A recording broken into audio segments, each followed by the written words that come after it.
Hi kids, this is Pastor Dan. Thanks for joining me for Bible Story Time. This is for our 5th and 6th graders for our Augustana Sunday School at Home kits. Now, our readings today come from your really cool Bible, the Connect Bible. Now, a funny thing happened just last night.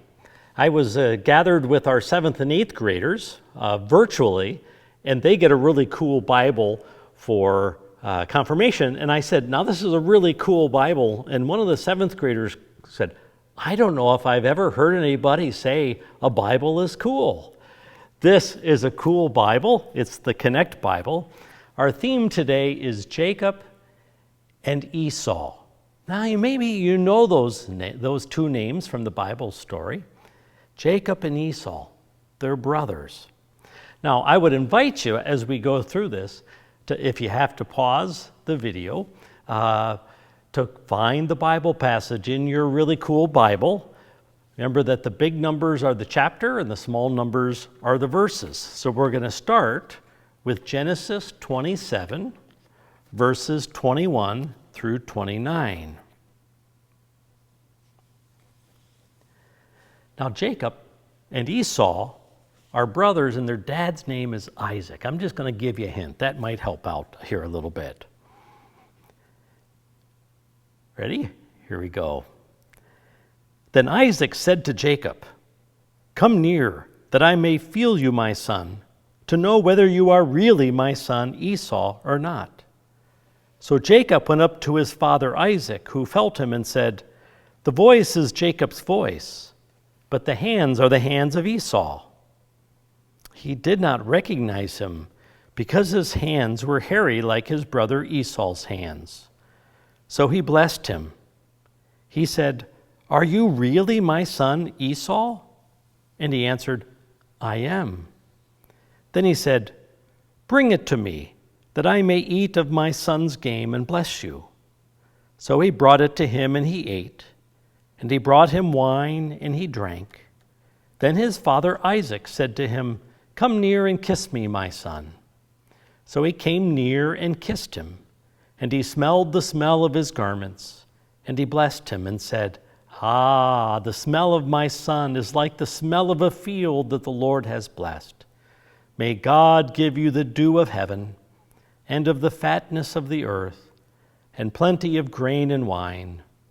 Let people serve you, and nations bow down to you. Be Lord over your brothers, and may your mother's sons bow down to you.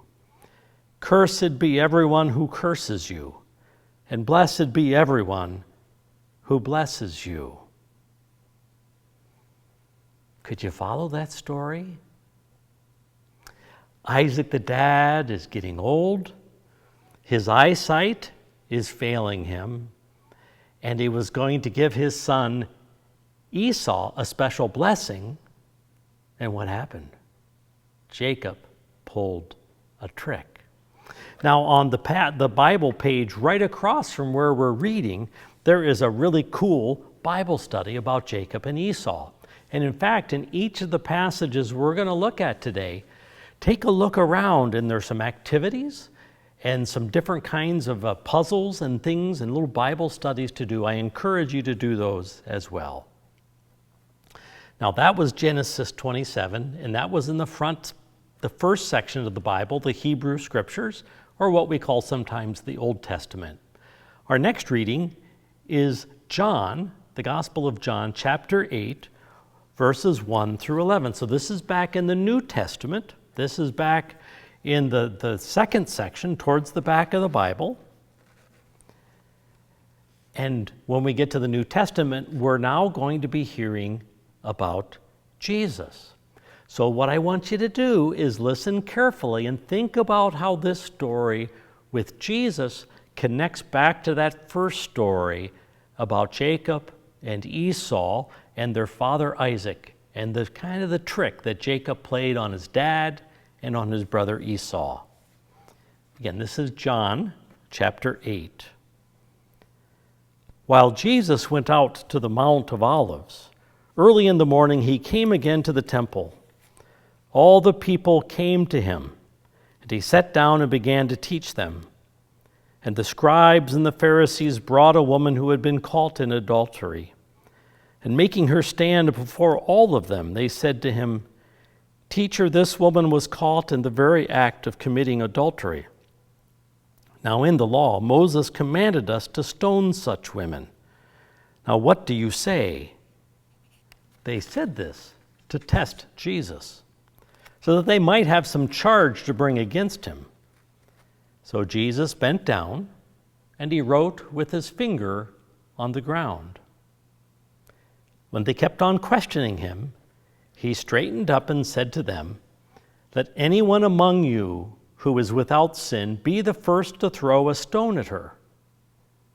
And once again he bent down and wrote on the ground. When they heard it, they went away, one by one, beginning with the elders. And Jesus was left alone with a woman standing before him. Jesus straightened up and said to her, "Woman, where are they?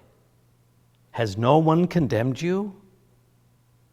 She said, "No one, sir." And Jesus said, "Neither do I condemn you. Go your way. And from now on, do not sin again."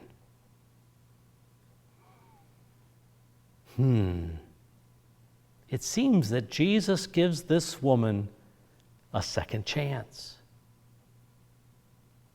I wonder if Jacob will have a second chance. Let's go to our next study. Again, hit pause if you need to. We want to go back towards the front of the Bible to Deuteronomy. That's a mouthful. Deuteronomy chapter 1, verses 6 through 11. Remember, 1, chapters are the big numbers, and 6 through 11, those are the small numbers.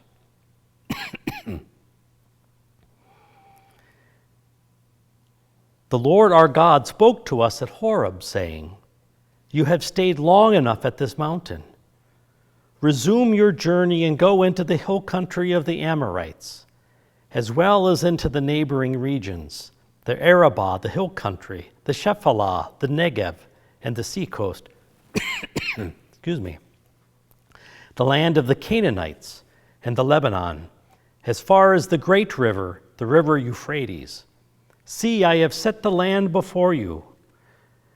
Go in and take possession of the land that I swore to your ancestors, to Abraham, to Isaac, and to Jacob, to give to them and to their descendants after them." Excuse me. "At that time I said to you, I am unable by myself to bear you. The Lord your God has multiplied you, so that today you are as numerous as the stars of heaven. May the Lord, the God of your ancestors, increase you 1,000 times more and bless you, as he has promised you."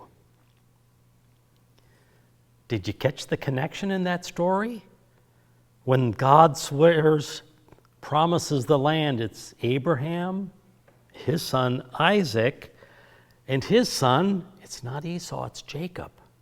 So maybe Jacob did get a second chance with his family, and even maybe a second chance with God. Our last Bible reading, we're going to go back into the New Testament, back towards the back. The 18th chapter of the Gospel of Luke.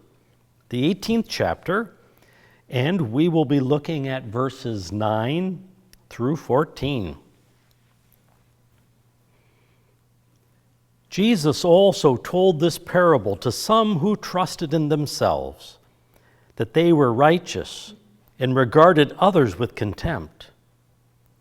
2 men went up to the temple to pray, one a Pharisee and the other a tax collector.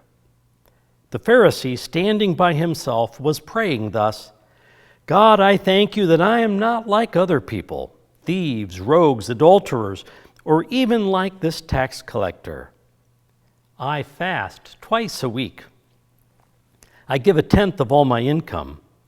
But the tax collector, standing far off, would not even look up to heaven, but was beating his breast and saying, God, be merciful to me, a sinner.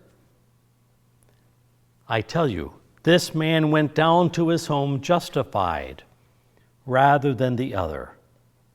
For all who exalt themselves will be humbled, but all who humble themselves will be exalted. Did you hear a connection with our other Bible readings today? So we started and we kind of followed the story of Jacob and Esau, two brothers. And there's a trick played on another brother. And then we hear how Jesus offers a woman a second chance. And then we go back up to the story of Jacob and Esau. And it seems like Jacob got a second chance with his family and with God. And then in our last one, isn't that an interesting story? Calling us to not judge one another, to be humble before God, and to be humble with each other. That's the story of Jacob and Esau. Again, thanks for joining me, Pastor Dan, here on Bible Story Time.